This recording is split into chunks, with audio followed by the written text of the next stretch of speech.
O frio, será que isso poderia ser... IOF? IOF. Ah, meu Deus. E o frio não, IOF. O ministro A OA fria, né? Tá mais pra OA Ó, fria esse tá mais. IOF aí. É verdade? Ministro da Fazenda, Fernando Haddad, diz que não há alternativa ao decreto que elevou o imposto sobre operações financeiras. Ele deu essa declaração na noite de ontem, depois de se reunir com os presidentes da Câmara dos Deputados, também do Senado. O titular da Economia afirmou que a revogação do aumento deixaria o país em situação bastante delicada do ponto de vista do funcionamento da máquina pública. 12 frentes parlamentares na Câmara se uniram para aumentar a pressão sobre o presidente Hugo Mota. Será que vai dar resultado, João Pedro Mello? O governo vai voltar atrás nessa elevação de tarifas, nessa elevação de imposto? Bom dia para você. Oi, Carlinha, bom dia a você, a todos que estão nos acompanhando. Esfriou, né, a relação entre governo e Congresso, principalmente Até diante tu, dessa Danadinho, situação. pegando o gancho. Ih, o frio. Tem que aproveitar, né? Achei que ele ia O falar, frio elevou aqui as também temperaturas. Tá grande aqui em Brasília, mas não elevou a temperatura ainda não, pessoal. E aí eu vou dizer o porquê.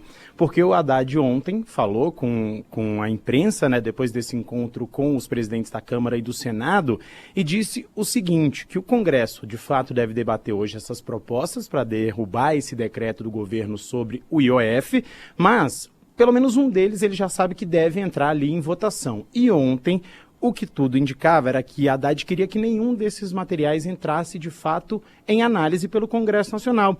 Ele conversou com a imprensa, então, na saída desse encontro, disse o seguinte, que caso seja necessário um novo contingenciamento para compensar o recuo, o funcionamento da máquina pública deve ser comprometido. A gente vai ver um trechinho do Haddad. São 30 bilhões de corte de despesa, sendo 10 de bloqueio e 20 de contingenciamento, e 20 bilhões de receitas adicionais para cumprir as metas fiscais. Expliquei também as consequências disso em caso de não aceitação da medida, né? O que acarretaria em termos de contingenciamento adicional. Então nós ficaremos num patamar bastante delicado do ponto de vista do funcionamento da máquina pública do Estado brasileiro. Bom, por que falei que esfriou? Porque o governo não esperava que tivesse essa reação toda do Congresso Nacional, principalmente esses mais de 22 projetos que estão nas mãos de Hugo Mota para revogar essa medida do IOF. E aí, ontem, depois também desse encontro com os presidentes, Haddad fez questão de dizer o seguinte, que não há alternativa para essas mudanças anunciadas no IOF.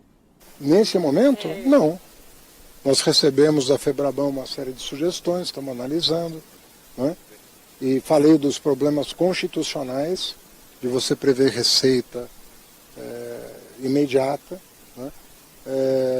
Falei da questão regulatória, que também nós estamos enfrentando com essa medida, e falei de uma agenda estrutural que cobrada pelos dois presidentes para que fosse apresentada para os líderes, né?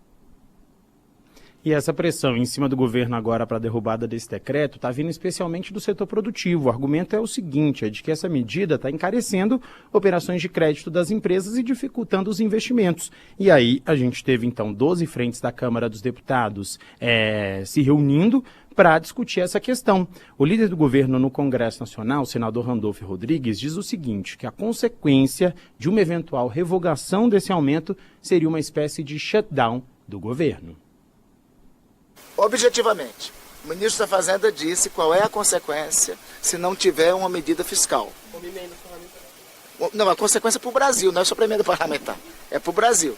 A consequência é o shutdown, é o colapso das ações de governo, incluindo o Congresso e tudo.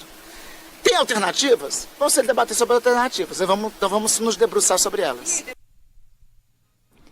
Que alternativas? O próprio ministro da Fazenda diz que não existe. A elevação do IOF faz parte do ajuste das contas, que foi anunciado pelo governo para cumprir as chamadas metas fiscais, e esse pacote de medidas ainda prevê o congelamento de mais de 31 bilhões de reais em despesas programadas para esse ano.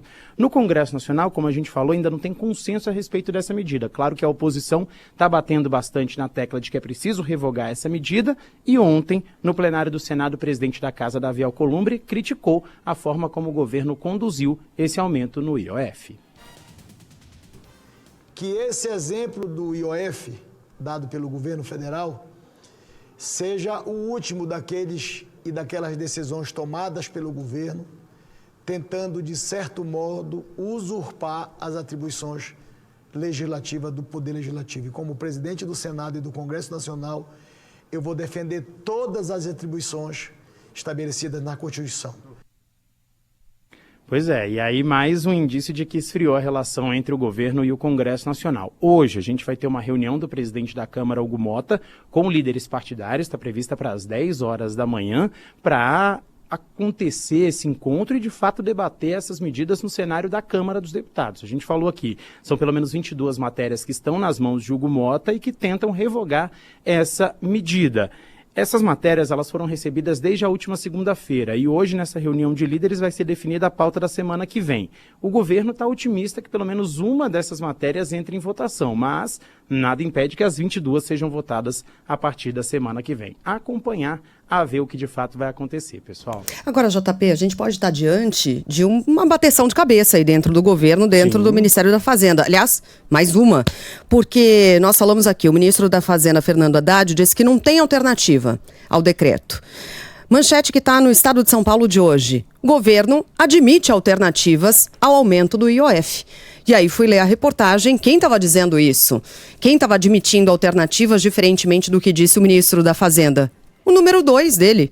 Pois é, depois dessa reunião, sobre a qual você falava agora há pouco, e pressionado pelos bancos, setor privado, pelo Congresso, governo admitindo que pode discutir alternativas a trechos nessa mudança que promoveu a cobrança do IOF. Quem fala isso, como eu disse, é o número 2, é o secretário executivo do Ministério da Fazenda, Dario Durigan. Ele disse que sim, há na mesa propostas para o IOF, tanto do governo quanto da entidade que representa o setor bancário, disse Durigan. É natural que a gente avance nesse debate sobre o que poderiam ser alternativas a alguns itens desse ajuste no IOF. Falou aos jornalistas na saída dessa mesma reunião de onde saiu o ministro Haddad falando não tem alternativa. Sinais trocados. Bem trocados, né, gente? Bem, JP, obrigada pelas suas informações, ou você vai seguir com a gente para logo mais? Não.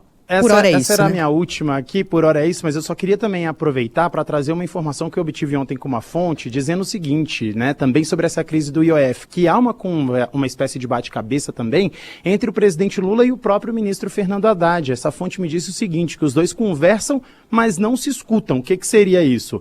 Um fala com o outro sobre as medidas, mas no final das contas, quando saem de uma reunião, apresentam dados contrários. Um estimula a economia e o outro diz que a situação ali tem que ser estimulada do gasto, de fato, das pessoas terem o poder de compra, né? Então, é uma coisa que, de fato, as duas vertentes, as duas frentes do próprio governo não estão se entendendo. E quem me disse isso foi uma fonte, inclusive, de dentro do Palácio do Planalto. Ou seja, é preciso ainda fazer alguns ajustes dentro do próprio governo para aí sim tentar mexer com o legislativo. Essa figura aí de os dois falam, ninguém se entende, me lembra aquele filme Cegos, Surdos e Loucos, que aliás estreou no Netflix. Estreou um filme dos anos 80, tá? Nossa! Que foi colocado no catálogo, um filme maravilhoso. O Gene Wilder e o... Oh, meu Deus do céu, a dupla dele. Nossa, eles são muito bons. Eles são maravilhosos. Um é cego, o outro é surdo. Né? E eles tentam se entender e não conseguem, tem diálogos maravilhosos. Richard Pryor, exatamente. Gene Wilder e tem o Kevin Spacey também nesse filme, agora que eu abri pra ver. Ah, deve ser muito garoto. Deve ser um papel menos importante. Assistam, tá? Vocês vão gostar. Não sei se é Netflix, mas tem algum streaming aí. Valeu, JP. Obrigada, JP. Vamos seguir ainda falando do IOF, gente, porque representando setores como comércio, serviços, agropecuária, as frentes parlamentares querem que Hugo Mota coloque em votação na semana que vem um dos quase 20 projetos que derrubam o aumento do IOF.